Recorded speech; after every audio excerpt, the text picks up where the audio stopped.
This program is brought to you by Emory University.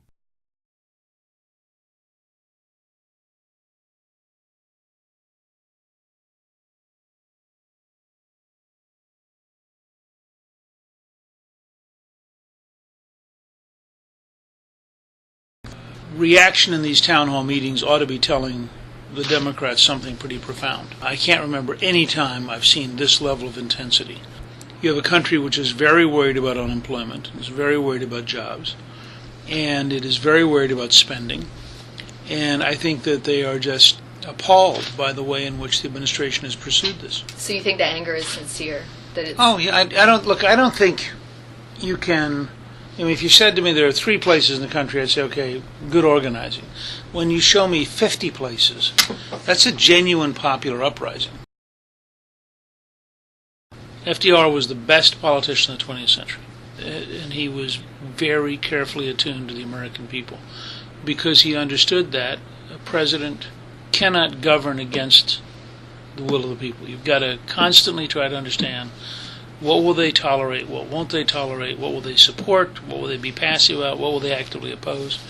And he maneuvered all the time to try to make sure he understood. It's like sailing. I mean, you have to feel the tide and the wind, and you have to have a sense of what's possible. And sometimes these guys get in the White House and they're surrounded by staff and they're surrounded by Marine One and Air Force One and Camp David. They suddenly think they're really powerful. Well, they're not. I mean, the presidency is a very limited tool whose real power is the ability to mobilize the American people. And if you lose the ability to mobilize the American people, you lose the ability to move Congress. And if you can't move Congress, you can't govern. I thought it would be great to have a young Republican club. Georgia was a one-party state and was legally segregated, and I thought we had a lot of corruption. And I thought that it would be good to have a two-party system. It would be good to have. It was a great way to meet people. And I was very interested in politics. I got stuff up there by Brett Favre and by Bart Starr, and once upon a time they were both great quarterbacks. I mean, so once upon a time I played in a big game. The question is, can you continue to contribute? And I think, frankly, having founded the Center for Health Transformation is in some ways a significant step in the same pattern of change as the contract was. Reverend Sharpton made the case last year that he had concluded that education was the #1 civil right of the 21st century. And then the president invited us to come see him, and we've arranged a series of trips this fall that I think will be good. That doesn't mean we don't disagree about lots of other things, but on this one topic, there's an overlap here that's very real and I think potentially very powerful.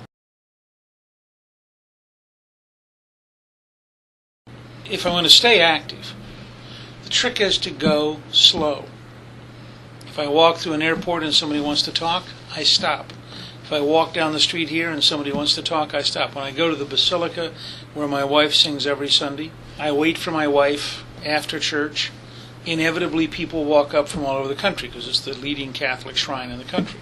And so people will walk up and say, "Hi, I'm from Waco, Texas," or "I'm from Des Moines, Iowa," or wherever they're from. And they'll chat for 3 minutes. Everywhere we go, I give lots of speeches around the country, and I listen. My 8-year-old grandson just got into Waterloo, and now I got him a Waterloo game that covers 2 full tables. At 8 years of age, he's busy organizing the British and the French. He's having a great time. The preceding program is copyrighted by Emory University.